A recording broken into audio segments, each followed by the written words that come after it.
जय हिंद दोस्तों। कैसे हैं आप लोग। फिल्म की शुरुआत एक क्रीपी रिचुअल के साथ होती है जहां एक बूढ़ी औरत एक चिकन की बलि देती है और उसके लिवर को एक लड़की रोंटी को खिला देती है। फिर रोंटी को खून से नहलाया जाता है और ये इसी रिचुअल का हिस्सा था। उसके बाद वो दुल्हन जैसा सजी हुई, उसके बाद उसे दुल्हन जैसा सजाया जाता है और वो एक रूम की तरफ चली जाती है। तभी अचानक से हवा का झोंका आता है और कैंडल्स फ्लिकर करने लगती हैं, जिससे कि रोंटी का घूंघट अपने आप ही उठ जाता है। फिर एक डिमोनिक हाथ उसके चेहरे को छूने लगता है और इसके बाद सीन फ्लैशबैक में जाता है जहां हमें रोंटी दिखाई जाती है और उसकी एक सिस्टर इन लॉ थी जिसका नाम सीटी था और उसके हस्बैंड की बहन गीता थी। वो सभी मिलकर अपनी फैमिली मीट शॉप चलाती हैं और हम जान पाते हैं कि सीटी 7 मंथ प्रेग्नेंट है। वहीं पे मिस्टर हाजी भी आता है और हम देखते हैं कि सीटी और रोंटी के बीच कुछ तनाव का माहौल है, लेकिन जो गीता थी वो रोंटी को पसंद करती थी, यानी कि उसकी एक सिस्टर इन लॉ उसे हेट करती थी और दूसरी पसंद करती थी। उसके बाद हम नीना से मिलते हैं जो कि रोंटी की बेटी होती है जिसके लेग्स में कुछ प्रॉब्लम है। नीना अपने डैड बोहो से पूछती है कि वो कब वापस आएगा, लेकिन उसे उसके सेलिंग शेड्यूल का बिल्कुल भी पता नहीं था। उसके बाद हम सीटी के हस्बैंड बायो से मिलते हैं जो कि एक कामचोर आदमी है जो कि कोई भी काम नहीं करता और वो सारा दिन मुर्गों की फाइटिंग में ही लगा रहता है। उसका एक पेट मुर्गा भी होता है जिसका नाम रॉकी होता है और घर में रोंटी की सास भी होती है जिसका नाम डयान होता है और ब्रेकफास्ट उसे टाइम पे ना मिलने की वजह से वो उसे टॉन्ट करती है। गीता यहाँ पे रोंटी की साइड लेती है, लेकिन रोंटी नीना को स्कूल के लिए रेडी कर रही थी और गीता उसको ड्रॉप करने के लिए चली जाती है। रोंटी बताती है कि वो बोहो को ड्रॉप करने जा रही है और प्री कुक्ड चिकन भी वो डिलीवर करेगी। डयान जब ये बात सुनती है तो उसे गुस्सा आता है और वो वहां से चली जाती है। उसके बाद रोंटी डिलीवरी पैकेज को रेडी करने लगती है और वो देखती है कि बोहो अपनी माँ और बायो को पैसे दे रहा है। बायो उससे और पैसे मांगता है क्योंकि सिटी के डिलीवरी का टाइम आ रहा था। उसके बाद रोंटी और बोहो कार में बात करते हैं। रोंटी उससे शिकायत करती है कि उसकी सास और सीटी उसे हमेशा ब्लेम करते हैं, जबकि वो है जो कि फैमिली के लिए इतनी मेहनत कर रही है। बहू उसे सजेस्ट करता है कि क्यों ना वो अगला घर ले ले, जिस पर रोंटी कहती है कि उसके पास कोई ऑप्शन नहीं है। बहू कहता है कि वो सेफ फील करता है जब रोंटी और नीना फैमिली के साथ होते हैं और ये सुन के रोंटी काफी ज्यादा हर्ट हो जाती है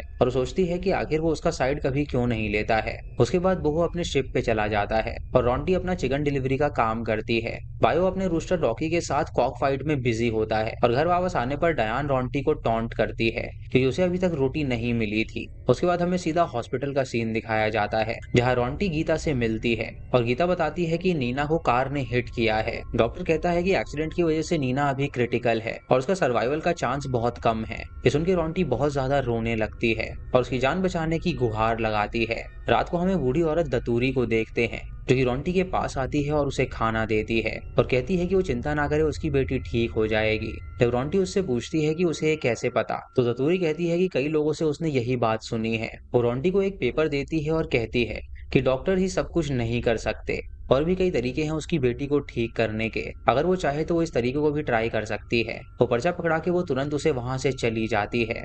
अब अगले दिन डॉक्टर कहता है कि नीना को अर्जेंट ब्रेन सर्जरी चाहिए, लेकिन रोंटी के पास इतने पैसे बिल्कुल भी नहीं थे और बोहो से कांटेक्ट भी नहीं हो पा रहा था। डायान और बोयू के पास भी कोई भी सेविंग्स नहीं थी, तो गीता उसे सजेस्ट करती है घर बेचने को, लेकिन डायान और बोयू उसका अपोज करते हैं क्योंकि उनके पास उस घर के अलावा कुछ भी नहीं था। रोंटी बहुत ज्यादा रोने लगती है और वो ये सोचती है कि अगर उसे अपनी बेटी को बचाने का छोटा सा भी मौका मिले तो वो उसे नहीं गवाएगी। गीता वहां पे उसका साथ दे रही थी, लेकिन लोग उसका अपोज कर रहे थे जिसकी वजह से वो काफी अकेली पड़ जाती है। तभी उसे दतूरी का दिया हुआ वो पेपर दिखता है जिसमें एक मैप था और उसे दतूरी की बात याद आती है और सोचती है कि शायद उसकी बात मान के वो अपनी बेटी को बचा सकती है। उसके बाद रोंटी दतूरी के घर पहुंचती है जहाँ दतूरी कहती है कि ट्यूसडे परफेक्ट टाइम है वो रिचुअल करने के लिए। उस रिचुअल के लिए रोंटी को एक चिकन का लिवर खिलाती है और दोस्तों ये मूवी का स्टार्टिंग का सीन था। उसके बाद वो उसे खून से नहलाती है और दुल्हन के कपड़े पहनाती है और वो रोंटी को एक रूम में भेज देती है। वहां पर वो दतूरी के शब्दों को रिपीट करती है जहां वो कहती है कि वो अपनी बॉडी और सोल उसको दे रही है और वो अब उसकी ब्राइड है।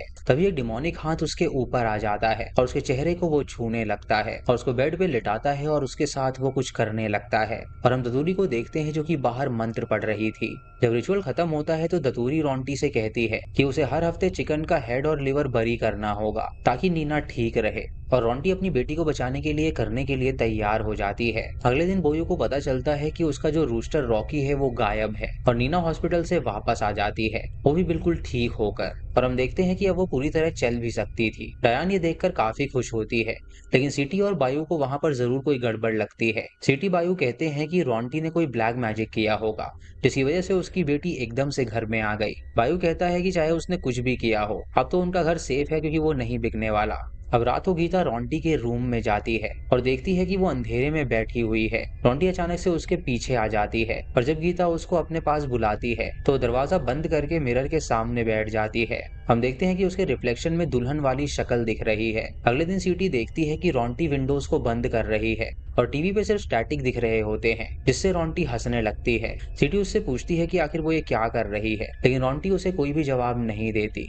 अचानक से दरवाजा खुलता है और सिटी देखती है कि रोंटी नीना के साथ बाहर है और वो हैरान हो जाती है और सोचने लगती है कि आखिर अंदर कौन है। उसके बाद सिटी गीता को बताती है कि रोंटी का बिहेवियर बहुत ही वियर्ड हो गया है, क्योंकि वो अंधेरे में बैठती है और खाली टीवी देखती रहती है।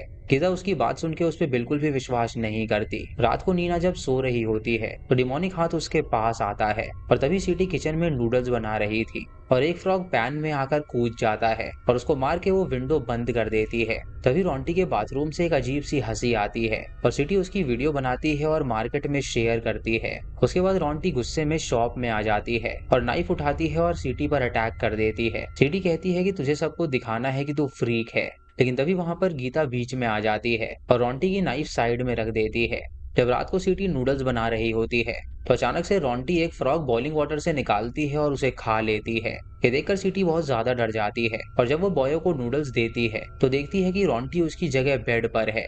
तभी रोंटी अचानक से उसका गला पकड़ लेती है और उसके पेट में हाथ डालकर उसका बेबी निकाल लेती है और तुरंत उसे वहीं पर खा जाती है।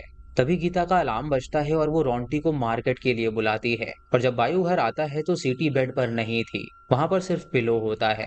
अब सिटी वहां पर मिसिंग हो गई थी और फैमिली उससे परेशान हो जाते हैं। दयान कहती है कि ये बात घर में ही रहनी चाहिए ताकि मोहल्ले वालों में उनकी कोई बेइज्जती ना हो।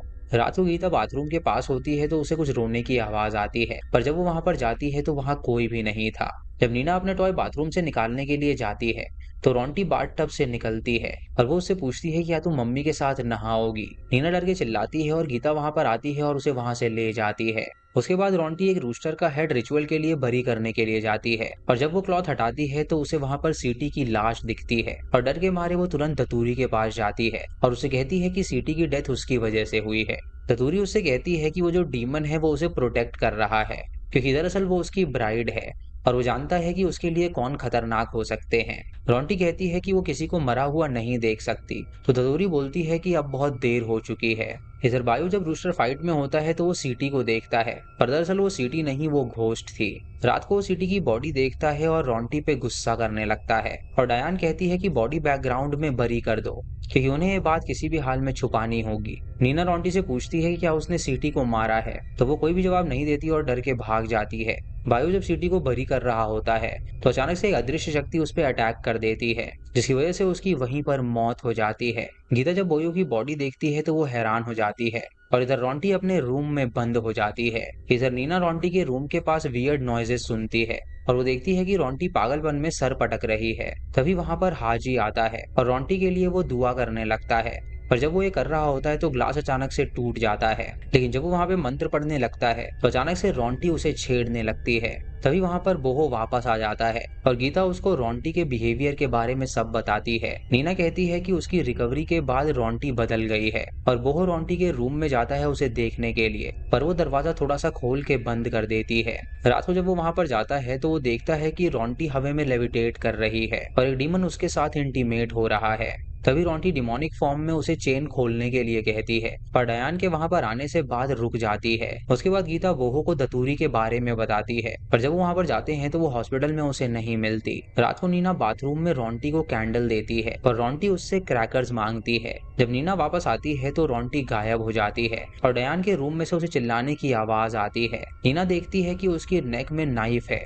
जब नीना वहां पर पहुंचती है तो वो देखती है कि उसके गले में चाकू घुसा हुआ है, पर तभी रोंटी उसके पीछे से आती है, जिसकी आवाज सुन के वो डर जाती है और एटिक की तरफ भागती है। उसके बाद गीता और बोहो घर आते हैं और डयान की बॉडी को देखकर वो हैरान हो जाते हैं। उसके बाद रोंटी गीता पर अटैक कर देती है और उसे कील पे पटकती है और उसका सर भी तोड़ती है। तभी गीता हेड शेयर उठाती है और रोंटी को उससे स्टैब कर देती है और रोंटी तुरंत उसे निकाल कर हंसने लगती है, मानो कि उसे कोई भी असर ना हुआ हो। तभी वो बोहो पे अटैक कर देती है और उसे स्टैब करती है और कहती है कि मैं तेरी वाइफ नहीं। तभी नीना चिल्ला के कहती है कि मेरी माँ मुझे वापस चाहिए, और ये जो आवाज होती है वो रोंटी के कानों तक पहुंच जाती है, जिसकी वजह से उसकी ममता बाहर आ जाती है। और जब वो वहां पर देखती है तो उसे रियलाइज होता है कि उसने ये क्या गड़बड़ कर दी। तभी रोंटी बोहो की बॉडी देखती है, जिसे देखकर वो काफी ज्यादा हैरान हो जाती है और गीता से नीना को वहां से ले जाने के लिए कहती है। उसके बाद वो केरोसिन डालती है और अपने आप को आग लगा लेती है और अपनी बेटी को कहती है कि वो उससे बहुत ज्यादा प्यार करती है। गीता नीना को लेकर तुरंत वहां से भाग निकलती है और हम देखते हैं कि वो घर जल रहा है। लास्ट सीन में गीता एक विंडो खोलती है और वो देखती है कि दतूरी बाहर खड़ी हुई है। नीना के जो लेग्स होते हैं वो फिर से काम करना बंद कर देते हैं और तभी वहां का वार्डरोब हिलने लगता है और हम देखते हैं कि उसमें रोंटी की ब्राइडल ड्रेस है। गीता जब ये देखती है तो वो डर जाती है और ये मूवी यहीं पर खत्म हो जाती है। तो दोस्तों, ये थी इस फिल्म की कहानी, जहाँ पर ये बताया गया है कि कोई भी चीज पाने के लिए या कोई भी चीज करवाने के लिए आपको ब्लैक मैजिक जैसा शॉर्टकट नहीं अपनाना चाहिए, क्योंकि इससे काम तो बहुत जल्दी बन जाते हैं लेकिन डेविल शक्ति आप पे हावी होने लगती है। दोस्तों, आपको ये कहानी कैसी लगी आप हमें कमेंट सेक्शन में जरूर बताइएगा। चैनल पे नए हैं तो इसे सब्सक्राइब करें और बेल आइकॉन दबाएं नोटिफिकेशंस के लिए। और दोस्तों, वीडियो को लाइक और शेयर करना बिल्कुल मत भूलिएगा। तो मैं मिलता हूँ आपको अगली वीडियो में, तब तक के लिए जय हिंद।